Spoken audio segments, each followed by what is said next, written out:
Nanindigan ng abogado ng pamilyang Diskaya na haharapin nila at hindi magtatago sa kinakaharap nilang kontrobersya sa umano'y maanumalyang flood control projects. Si Sheena Torno magbabalita.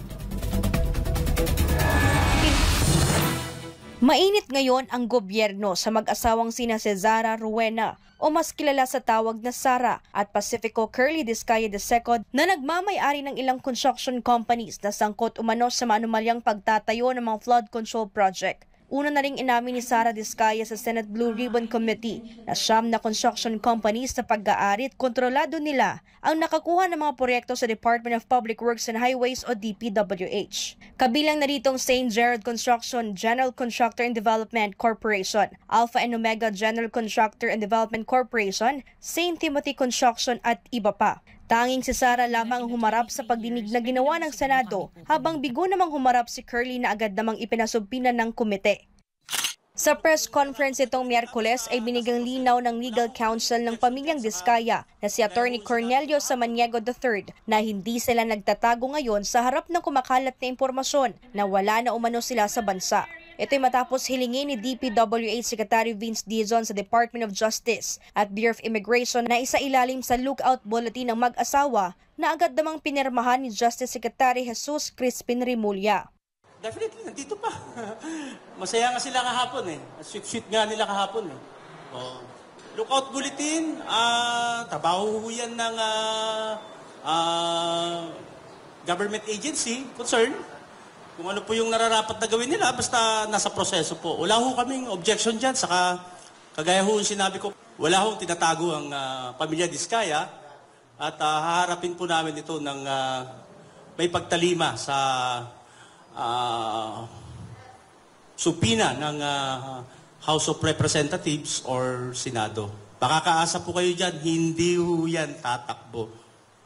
Sa usapin naman ng mga luxury vehicles ay nanindigan si Samaniego ng 12 mamahaling sasakyan na pagmamay-ari ng pamilyang Diskaya na sakop ng search warrant ay legal at rehistrado. Sinabi pa nito, lahat umano ng luxury vehicles ay hindi nangkat sa ibang bansa.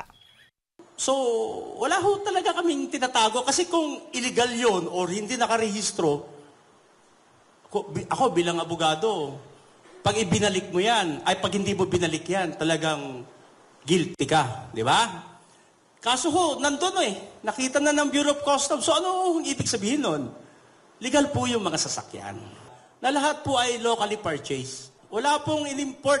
Bukas naman ng kampo ni Diskaya na ipakita ang lahat ng dokumento o papeles ng mga mamahalin at magagarang sasakyan na nakita sa garahe ng pamilya sa isa sa mga ari-arian nito sa Barangay Bambang sa Pasig City.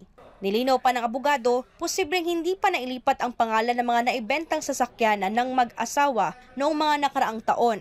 Ito'y matapos sa naging pahayag ni Senate President Pro Tempore Jinggoy Estrada na may 80 sasakyan ang mga Diskaya.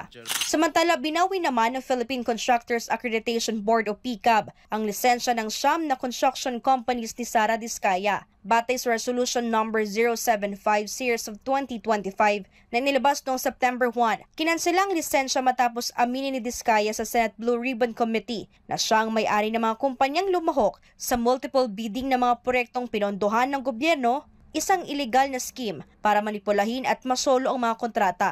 Magpapadala ang PCAB ng notices of revocation sa mga nasabing kumpanya at aalisin ang mga ito sa listahan ng mga lisensyadong kontraktor. Ipinaabot na rin ang resolusyon sa DPWH, Securities and Exchange Commission, Government Procurement Policy Board, mga lokal na pamahalaan at iba pang kinauukulang ahensya ng pamahalaan.